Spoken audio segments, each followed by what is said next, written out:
Good morning, ladies and gentlemen. Welcome back to the Memphis Conservative channel. If you haven't subscribed already, subscribe and hit that like button and share this video and comment down below.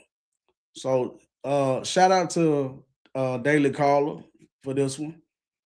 Um, as you all know, JD Vance, he was over the negotiation with Iran about the ceasefire thing. About the ceasefire deal and stuff, and they're trying to get a permanent ceasefire, not just for 2 weeks, as they say. It said JD Vance says there's no deal with Iran after 21 hour negotiation.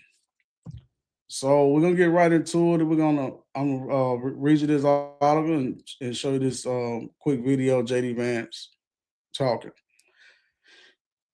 It says Vice President JD Vance told reporters early Sunday morning that talks between the United States and Iran failed to reach an agreement for a permanent ceasefire. President Donald Trump announced a 2-week pause in military strikes Tuesday, hours before an 8 p.m. deadline for Iran to agree to a series of terms expired. Vance led the delegation for the talks days after a 2-day visit to Hungary, joined by Special Envoy Steve Witkoff and Jared Kushner, the president's son-in-law who helped negotiate the Abraham Accords.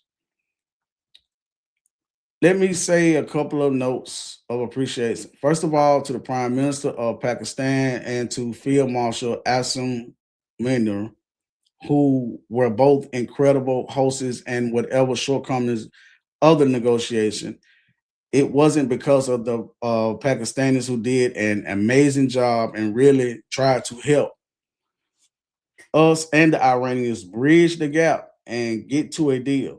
Vance told reporters, "We have been at it now for 21 hours. It's a long time to be talking. And we've had a number of substantial discussions with the Iranians. That's the good news." Um, so let me play this quick video. Hope I have no problem with it.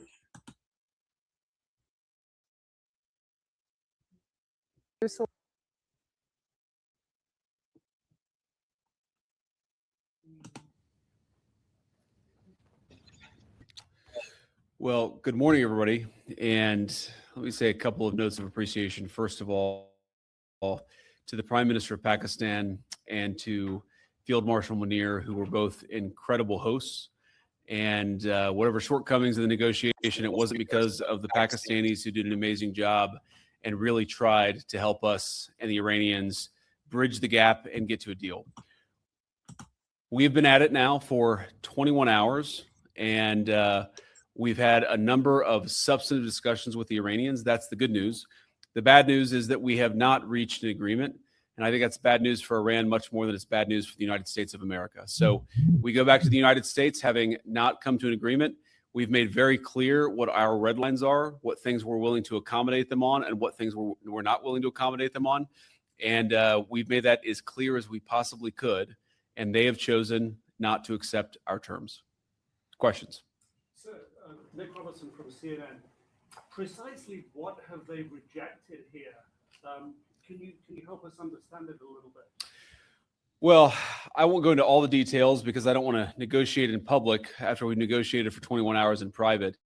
But the simple fact is that we need to see an affirmative commitment that they will not seek a nuclear weapon, and they will not seek the tools that would enable them to quickly achieve a nuclear weapon. That is the core goal of the President of the United States, and that's what we've tried to achieve through these negotiations. Again, their nuclear program, such as it is, the enrichment facilities that they had before, they've been destroyed. But the simple question is, do we see a fundamental commitment of will for the Iranians not to develop a nuclear weapon, not just now, not just 2 years from now, but for the long term? We haven't seen that yet. We hope that we will. Jen. Was there a framework on anything? And also, did the Iranian frozen assets come up? And did you reach any conclusions on those frozen assets? We talked about all those issues, Jen, and we talked about a number of issues beyond that. And so certainly those things came up. But again, we just could not get to a situation where the Iranians were willing to accept our terms. I think that we were quite flexible. We were quite accommodating. The president told us, you need to come here in good faith and make your best effort to get a deal. We did that, and unfortunately, we weren't able to make any headway. Preston. Mr. Vice President, how often did you communicate with President Trump throughout the negotiations? There were reports that there were multiple rounds, where there were breaks in between negotiations. How often did you communicate with the president throughout those rounds, and what was he saying as you were going through these negotiations that you said fell short? Yeah, obviously we were talking to the president consistently. I don't know how many times we talked to him, a half dozen times, a dozen times over the past 21 hours. We obviously also talked to Admiral Cooper, to Pete, to Marco, to the entire national security team. We talked to Scott Bessent a number of times. So look, we were constantly in communication with the team because we were negotiating in good faith. And we leave here with a very simple proposal, a method of understanding that is our final and best offer. We'll see if the Iranians accept it. Thank you. Mr. Vice President, where does this leave the Strait of Hormuz? Are we going back to the course?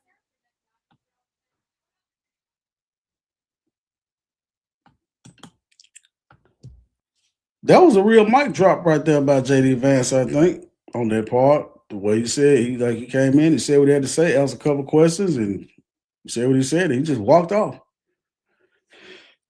We call it a mic drop moment. So I'm continuing reading this.